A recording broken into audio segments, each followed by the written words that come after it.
Tottenham blow it at the end once again. It's a 2-2 draw against Everton at Goodison Park.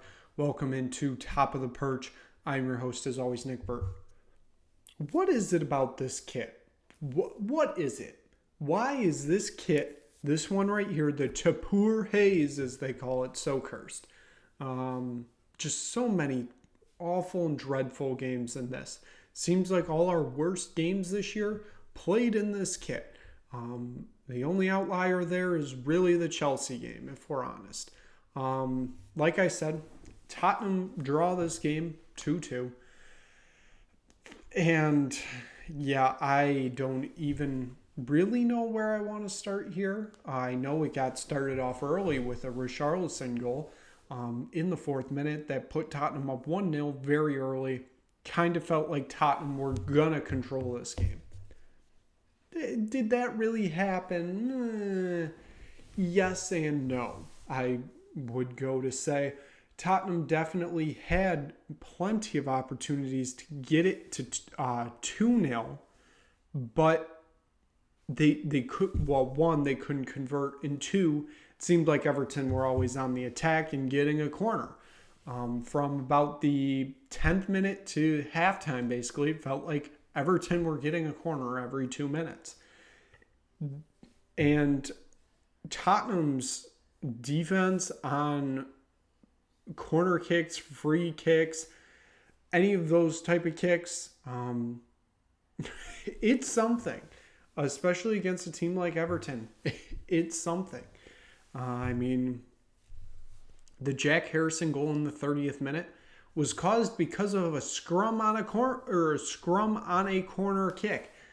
It was a disgusting goal. It was kind of just like the Nathan Ake goal in the FA Cup. And somehow it ends up in the back of the net, and it's 1-1 after 30 minutes. So Tottenham had their opportunities. James Maddison had an attempt on net. Brendan Johnson was there, maybe. Somebody told me that Timo Werner was there. I didn't really see much of him today. Richarlison had other opportunities, but it was 1-1, and it was okay, whatever. 41st minute, Richarlison once again puts it in the back of the net off a just beautiful cross from Udogie, who gets it to Richarlison, who didn't have to do much to put it in the back of the net. Top corner, beautiful goal. 2-1 going into half. Kind of feels like, okay, Everton got their goal. Tottenham got their 2. Maybe Tottenham can get a 3rd, and then we'll take the foot off the gas. Well, coming out of halftime, they kind of just took the foot off the gas anyways. That there were no halftime subs. Subs didn't come until like the 62nd or 63rd minute, which included the return of Pop Sarr, who comes back from AFCON after Senegal lost in penalties on Tuesday, I believe. Somewhere around there, but I was 100% sure he wasn't going to start today because you got to give him a little rest. So I'm sure he'll be starting next week. Son, however, they win yesterday on Friday in extra time against Australia, 2-1 victory. Their next game is going up against Jordan in the semifinals, and with the way AFCON has played out, it's looking like South Korea might win this thing, so expect Son out for a few more weeks, which sucks, but hey, if he can bring glory to his country, hey, that's a huge achievement for a country that hasn't won the Asian Cup since the 60s, so we'll cross that bridge when we get there, but I'm expecting Son to be out until mid-February, basically. But going back to this game, subs, 65th minute, it already, by that point, felt like Everton were starting to take control, and Tottenham just weren't getting the opportunities they were in the first half. And by the 80th minute, Tottenham have lost control of the game. It was quite shocking that Everton hadn't made it 2-2 yet. And it just slowly and slower descended into chaos for Tottenham as it just, like I said, it became an out of control game that they were in control of for about 60 of the 90. So then it's a 94th minute goal by Brathwaite. That was something. Vicario couldn't really do much. Well, he could have done something. It was off a free kick. Went off Romero's head. Romero's head enough. Could have put it in the back of the net. Brathwaite was there. He made sure there was a finish on it, and it wasn't a Romero own goal. Now, Vicario, yeah, he could have probably done something there if he would have moved just a little bit more, but here we are after 90 plus. It is a 2-2 draw for Tottenham. They drop a crucial 2 points that they kind of needed, if we're being honest. The table's just so close right now from second to sixth, basically, that you're going to need all 3 points whenever you can get them. And this just feels like a lost opportunity for Tottenham. In a game they lost control of, and the result kind of makes it feel that way, that this was the correct decision just because Tottenham completely lost control of the game in the second half. So moving on, let's take a look at the stats of this game. Tottenham still controlled the possession, though, even though they very much lost it in the second half. 57% possession from them today. Only 43% from Everton. Everton, the shots were just coming out of nowhere today. 14 of them compared to Tottenham's 9. Shots on target were at 6 for Tottenham compared to Everton's 5. In the box, shots were at 8. A total of 8 for Everton compared to Tottenham's only 4. It was just one of those days where Tottenham would get into the box and then it would either end up deflected by a defender, kicked out by a defender, questionable foul by a defender, all that kind of stuff. It was just one of those days. Tottenham shots outside the box at 5, so they had more shots outside than inside, which you know my feelings on that. I feel like you should be taking more inside shots, but hey. And the split for Everton on that side was 8 in the box and 6 outside. The expected goals, they are what they are. It was 2.62 for Everton, 0.96 for Tottenham, which, again, with the way that Tottenham lost control in that second half and the way Everton just had corners all of the first half, the expected goals kind of make sense. 347 passes for Everton in this game, 495 for Tottenham. Tottenham had 78% of those be accurate passes with 385, which, if I'm not mistaken, that is a new low for the season percentage-wise. I don't think we've been below 80 this year. Everton was at 73%, which just kind of makes this result just as much shocking, but also not really. I mean, the other stats are very much in favor of Everton here. 8 fouls for Everton in this game compared to 14 for Tottenham. Yet Everton were the only ones to get yellow cards in this game, as they had 3 compared to Tottenham's 0. And as I kind of said, 9 corners for Everton in this game compared to Tottenham's 5. It just felt like a corner was coming minute after minute for Everton, and Tottenham just couldn't get it cleared out. So with that being said, it is time to take a look at the player ratings. As always, start up top with Richarlison. He gets an 8.6. The 2 goals really helped him there. He earns the man of the match because, those 2 goals had us in that game for 94 minutes, and then it wasn't. He has really changed as a player since he had that surgery. which thank you to the surgeon, because I was starting to think Richarlison was a lost cause, kind of like Ndombele and Lo Celso, just high-priced players we paid for that we didn't get the player that they were in return. Timo Werner, he earns a 6.8. I truly didn't really see much of him today, which sucks because I do think he's a great playmaker. And it just seemed like we couldn't get the ball to him today. It was always going to be a struggle to get the ball to players today, no matter what, given Everton's 4-4-2 that Sean Dyche just loves. But didn't see much from Timo Werner today. But you could also somewhat feel his presence, even though he truly wasn't doing a ton, if that makes sense. James Maddison earns a 7.9. I thought it would. I know he's coming back from injury. I thought it was an awful decision to sub him off. I think we needed that kind of control out there from him. Just in case that equalizer came, because the sub was made in the 86th minute, I believe.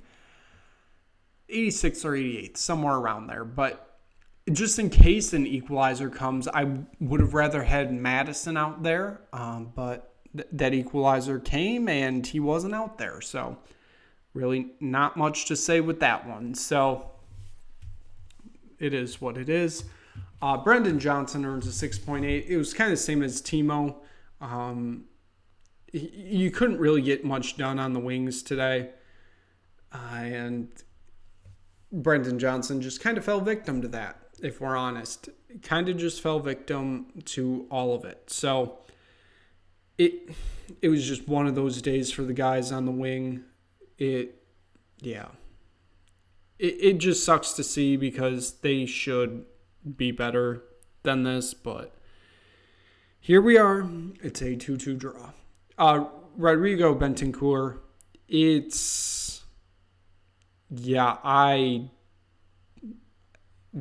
wasn't great. He was, for the second time in a row, one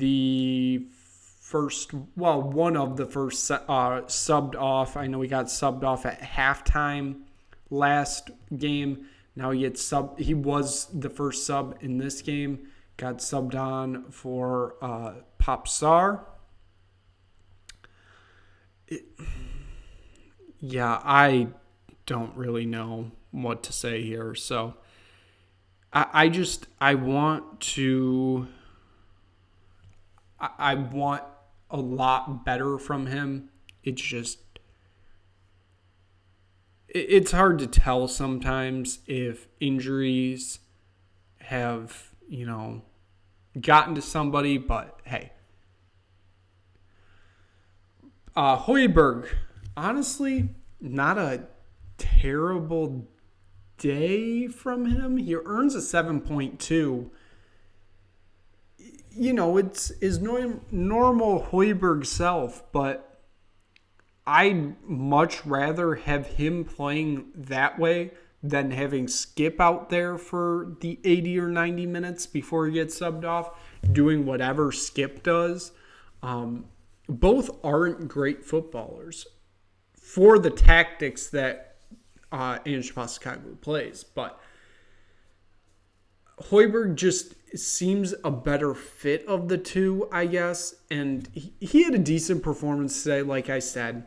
But it was a struggle for a lot of the players today, which it's tough to see because this is an Everton team that has been struggling as of late, and this should be a game you're walking away with 3 points. Destiny Udogie, he earns a 7.5, got the assist on the second Richarlison goal. It was another good performance from him today. He had his moments again where it didn't look great, but ends up being a decent performance. Earns him a 7.5, which is good considering how it could have been much worse with how other players were playing, if that makes sense. Mickey van de Ven, what a shining light of this back line today. It always seemed like he was there to keep this game from becoming like a 3-2 final or a 4-2 final. Mickey Van de Ven just everywhere and anywhere at the same time. Christian Romero earns a 7.2. He is the reason why this is a draw, basically, with that header, which I don't know. Sometimes I get it, but I don't. I get why you're heading it away, but when there's a chance that it just angles correctly, that it ends up by the net, I don't get why you take the risk. But it's just the Romero tax, basically. You know something like that's going to happen, and you just kind of got to be prepared for it. And then Pedro Porro, he earns a 7.6. Like I said, he couldn't do what he usually does because of the 4-4-2 and the wing not being as impactful as it usually is today. So it's not a higher score from him. Vicario earns a 7.3. Basically, the first goal was just a disaster. Another corner disaster where he ends up on the ground and there's nothing that he can really do. Second goal, there was a lot that I thought he could have done. I mean, he kind of just stared that ball in, but hey, 7.3 performance from him today. So Dejan Kulusevski, he was the first sub on with Popsar. They got subbed on in, I believe, the 64th minute. So they came on for Bentancur and Johnson. Kulusevski earns a 6.7. Wasn't much better than Johnson today, but like I said, it's because the wing wasn't doing much. Popsar earns a 6.6. I think it was more he's coming off a long week of travel. So I didn't expect a top performance from him today, and he only got subbed on for 30 minutes, basically. So didn't expect much from him. Skip and Heel got subbed on in the 86th minute for Madison and Werner, which was one of the most questionable decisions of the Postecoglou era, given Tottenham had already lost control of the game and were bringing on two players that could possibly lose it even more, and they somehow did. And then Dragusin, he got subbed on in the 89th minute for Højbjerg after this game lost even more control with the previous two subs. But here we are. Postecoglou earns a 6. The subs were something. I know we don't have the depth, but surely I'd rather leave Madison on for the last, whatever it turned out to be, plus stoppages, 10 minutes, than I would for Skip being there. So, yeah, I think this was a poorly managed game sub-wise because I think it could have worked out better. But, yep, it ends a 2-2 draw for Tottenham. They get a point, which is better than no points, but it's not as good as 3. So that's going to wrap up this episode of Top of the Perch. Tottenham now go back home to face off against Brighton next Saturday. That is a 3 p.m. kickoff over in London, a 10 a.m. kickoff in the Eastern time zone of the United States of America. So thank you so much for watching this video. If you just stumbled across this video and you wanted to watch Tottenham fans in misery, well, thanks for watching. You're probably going to see a lot more of it this year, so you might as well click the subscribe button, click the like button, tell anybody you know about it, and we will be back next Saturday to recap it all over again for another episode of Top of the Perch.